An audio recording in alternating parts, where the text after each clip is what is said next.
அஸ்ஸலாமு அலைக்கும். கண்ணியமான சகோதர சகோதரிகளே, நம்மினுடைய வாழ்வில் நோயையும் இன்னும் வறுமையும் கவலையும் நீக்கி தரக்கூடிய நபி அவர்கள் ஒரு சஹாபிக்கு கற்றுக் கொடுத்து அந்த சஹாபிக்கு பலன் கிடைத்த ஒரு அற்புதமான திக்கரை பற்றி தான் இந்த ஒரு பதிவில் நாம் பார்க்க போகிறோம். இந்த திக்கர் எப்படி நடந்தது, இந்த திக்கரை நபி அவர்கள் எப்படிப்பட்ட நபருக்கு கற்றுக் கொடுத்தார்கள் என்றால், ஹசரத் அபூ ஹுரைரா ரலியல்லாஹு அன்ஹு அவர்கள் அறிவிக்கிறார்கள், ஒரு தடவை ஹசரத் அபூ ஹுரைரா ரலியல்லாஹு அன்ஹு அவர்களும் நபி அவர்களும் கை கோர்த்து ஒரு பாதையில் நடந்து கொண்டிருக்கிறார்கள். நடந்து கொண்டிருக்கும் பொழுது ஒரு நபர் கவலையோடு வருகிறார். அவரை பார்த்தால் மிகவும் வருத்தமாக, இன்னும் கஷ்டம் தரக்கூடியவராக, இன்னும் கவலை உள்ளவராக ஒரு மனிதர் கடந்து செல்கிறார். அப்பொழுது நபி அவர்கள் அந்த மனிதனை கூப்பிட்டு அந்த மனிதனிடம் கேட்கிறார்கள், என்ன பிரச்சனை, என்ன சோதனை உங்களுக்கு, இதற்காக வேண்டி இவ்வளவு கவலையா ஒரு மாதிரியா நீங்க போய்கிட்டு இருக்கீங்க அப்படின்னு நபி ஸல்லல்லாஹு அலைஹி வஸல்லம் அவர்கள் கேட்கும் பொழுது, யா ரசூலல்லாஹ், நான் வறுமையாலும் நோயாலும் பாதிக்கப்பட்டிருக்கிறேன். இன்னும் எனக்கு இந்த இரண்டையும் நினைத்தால் என்னுடைய வாழ்க்கையே எனக்கு நரகமாக கவலையாக இருக்கின்றது, கவலையாக காட்சியளிக்கின்றது. நான் என்ன செய்யறதுன்னு தெரியல யா ரசூலல்லாஹ் அப்படின்னு நபிகிட்ட ஒரு ஆதங்கத்தை வெளிப்படுத்துறாங்க.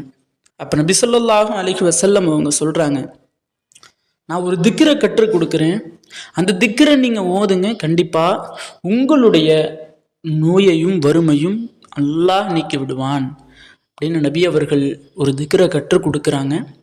அந்த திக்ரை அந்த நபர் ஓதி முடிச்சிடுறாரு. ஓதி முடித்த பிறகு சிறிது நாட்கள் கழித்து நபி அவர்கள் அந்த பாதையின் வழியாக போய்கிட்டு இருக்கும் பொழுது அந்த நபி அவர்கள் திக்ரை கற்றுக் கொடுத்தாங்கல்ல, அந்த நபர் மகிழ்ச்சியோடு ஒரு கோடீஸ்வரராக இன்னும் ஆஃபியத்தாக நடந்து வர்றார். அப்படியே ஒரு மகிழ்ச்சியோடு. இப்போ ரசூலுல்லாவை பார்த்து, ரசூலுல்லாஹ், நீங்கள் கற்றுக் கொடுத்த திக்ரை ஓதுனதுலேருந்து என்னுடைய வாழ்க்கையே மாறிடுச்சு. நபி ஸல்லல்லாஹு அலைஹி வஸல்லம் அவர்கள்ட்ட, நீங்கள் செய்த உதவிக்கு நான் உங்களுக்கு வாழ்க்கை முழுக்க நன்றி கடன் பட்டவனாக இருப்பேன் யா ரசூலுல்லாஹ் அப்படின்னு சொல்லி மகிழ்ந்து சென்றார் அப்படின்னு அபூ ஹுரைரா ரலியல்லாஹு அன்ஹு அவர்கள் அறிவிக்கிறார்கள்.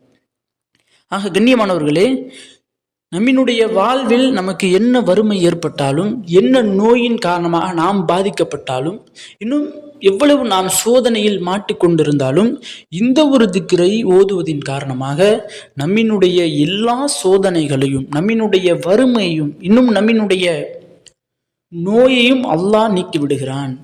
நீங்கள் ஒரு தடவை இந்த ஒரு திக்ரை உங்களினுடைய வாழ்வில் நீங்கள் பயன்படுத்தி பாருங்கள். கண்டிப்பாக நீங்கள் பலன் பெற்றவர்களாக மாறிவிடுவீர்கள். ஆக கண்ணியமானவர்களே, அப்படி நபி அவர்கள் கற்றுக் கொடுத்த ஒரு அற்புதமான திக்ர் என்ன? அதுதான் தவக்கல்து அலா ஹய்யில்லதி லா யமூத்து லம் யத்தஹித் வலதன் வலம் யகுன் லஹு ஷரீகுன் ஃபில் முல்கி வலம் யகுன் வலியும் மினத்துல்லி வ கபீருஹு தக்பீரா.